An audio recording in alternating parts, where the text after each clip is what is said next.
In June 2023, the world watched with bated breath as a deep-sea adventure unfolded into a desperate search and rescue operation. What began as a bold quest to push the boundaries of human exploration soon became a global headline, captivating millions and uniting people in hope and anxiety as the hours ticked by. The Titan, a state-of-the-art submersible operated by OceanGate, set out with a singular mission: to explore the legendary wreck of the RMS Titanic, resting nearly 13,000 feet below the frigid surface of the North Atlantic. This was a journey into the unknown, where technology and human curiosity met the immense pressures of the deep sea. This was no ordinary expedition. It was a high-stakes journey for those willing to risk everything for a glimpse of history. The crew and passengers, a mix of explorers, experts, and adventurers, were drawn together by a shared fascination with the mysteries of the deep and the enduring legacy of the Titanic. Each person aboard the Titan knew the risks, but the allure of discovery was too powerful to resist. But the mission ended in tragedy. Less than 2 hours into its descent, the Titan lost all contact with its support vessel on the surface. As hope faded, a massive international search effort was launched, involving ships, aircraft, and cutting-edge technology. Days later, the grim discovery of a debris field confirmed the worst fears. A catastrophic implosion had destroyed the submersible, leaving no survivors. The U.S. Coast Guard responded swiftly, launching a top-level investigation to uncover what went wrong and why. Their mission was not only to provide answers to the families and the world, but also to ensure that the lessons learned would help prevent future tragedies in the pursuit of ocean exploration. Their final report revealed a sobering story of ambition unchecked by safety protocols, and a series of critical decisions that ultimately led to disaster. The investigation highlighted gaps in oversight, engineering, and risk management that contributed to the loss of the Titan and its crew. In this video, we will break down the Coast Guard's findings in detail, examine the mission's most critical failures, and explore the hard lessons the Titan tragedy leaves for future explorers and innovators. We'll look at what went wrong, what could have been done differently, and how the world of deep-sea exploration must change moving forward. Understanding this event is crucial, not to assign blame, but to honor those lost and to ensure such a devastating loss never happens again. By learning from the past, we can strive to make the future of exploration safer for all who dare to venture into the unknown. The Titan's mission was to take a select few to the Titanic's resting place, an exclusive, perilous adventure that promised a glimpse into the haunting depths of history. For those aboard, this was not just a journey beneath the waves, but a chance to touch the edge of the impossible, to see firsthand the legendary shipwreck that has captivated imaginations for over a century. On June 18, 2023, anticipation buzzed in the salty air as 5 people prepared to board the TitanSubmersible. Each participant was aware of the risks, but the allure of the unknown was irresistible. The crew and passengers gathered on the deck, exchanging nervous smiles and final words with those staying behind. The team included Stockton Rush, OceanGate's visionary CEO and pilot, Paul-Henri Nargeolet, a renowned Titanic expert, British explorer Hamish Harding, businessman Shahzada Dawood, and his 19-year-old son, Suleiman. Each brought their own dreams and motivations to this extraordinary expedition. Some were driven by a lifelong fascination with the Titanic, others by the thrill of venturing where so few have gone. For Suleiman, it was a chance to bond with his father on Father's Day, while for others, it was the pursuit of discovery and the challenge of pushing human limits. The dive began with excitement and a sense of ceremony, as the Titan was carefully launched from the deck of the Polar Prince support ship. The crew watched as the submersible slipped beneath the waves, embarking on its descent into the cold, dark Atlantic. The plan was ambitious: descend nearly 13,000 feet, explore the Titanic's remains, and return safely, all within a single day. Every detail had been meticulously prepared, from the mission briefing to the final safety checks. Communication with the surface was limited to short, carefully worded text messages. Every ping from below was a lifeline, a fragile thread connecting the explorers to the world above.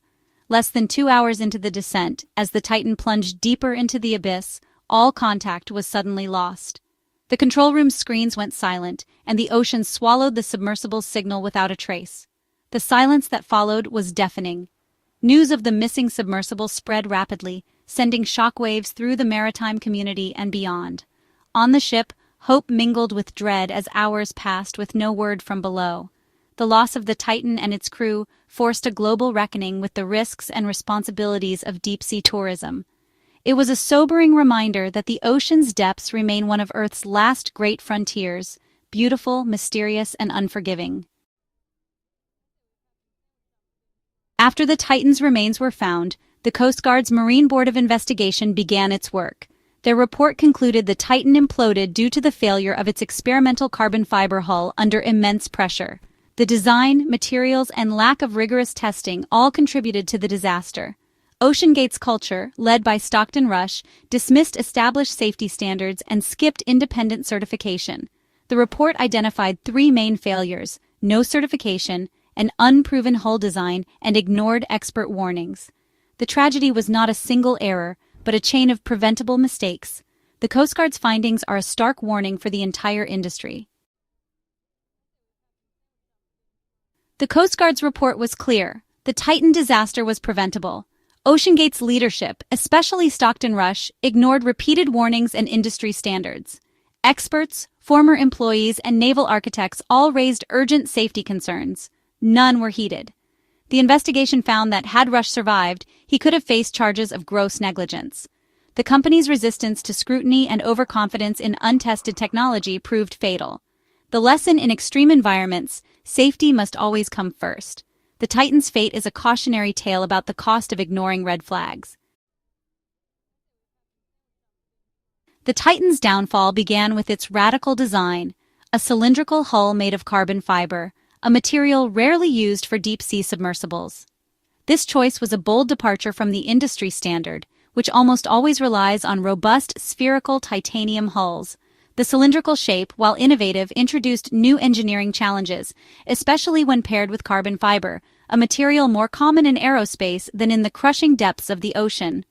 Unlike the proven titanium sphere, which evenly distributes pressure from all directions, the Titan's cylindrical hull was more vulnerable to stress points and potential failure.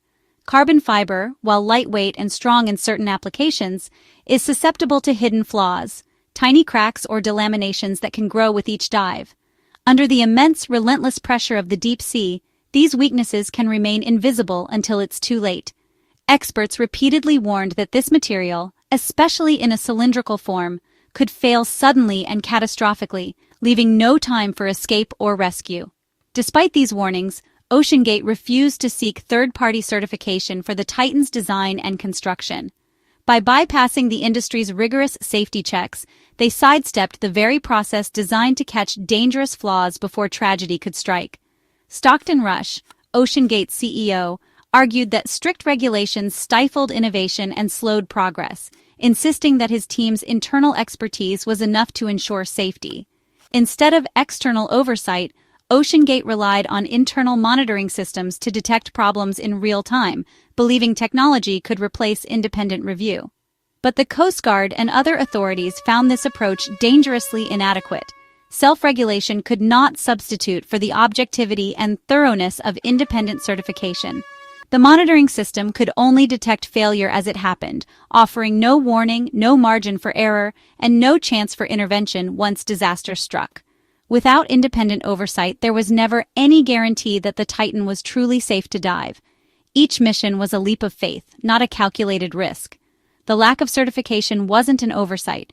It was a deliberate, fateful decision that put lives on the line. In the end, the Titan's unconventional design gambled with human lives, and the consequences were irreversible. The Titan tragedy was predicted by many. OceanGate and Rush received detailed warnings from industry leaders, engineers, and even their own staff. In 2018, the Marine Technology Society urged Rush to submit the Titan for third-party testing, fearing disaster. Internally, Safety Director David Lockridge flagged critical flaws in the hull and was fired for speaking out. This culture silenced dissent and dismissed outside expertise. The Coast Guard confirmed these ignored warnings directly led to the implosion. In high-risk fields, external review is essential. OceanGate's refusal proved disastrous. The Titan's fate was no surprise to those who understood the risks. At the heart of the Titan tragedy are 5 lives lost. Stockton Rush, visionary but reckless, piloted the sub he designed. Paul-Henri Nargeolet, a legendary Titanic expert, brought deep experience to the mission. Hamish Harding, a record-setting adventurer, sought new frontiers. Shahzada Dawood, a respected businessman, and his son Sulman joined for a shared adventure. Each had families, dreams, and stories that ended in the deep Atlantic. The loss is a stark reminder of the human cost behind technical failures. Honoring their memory means learning from this disaster. Their legacy must be real change in how we approach exploration. The Coast Guard's report didn't just explain what went wrong, it offered a path forward.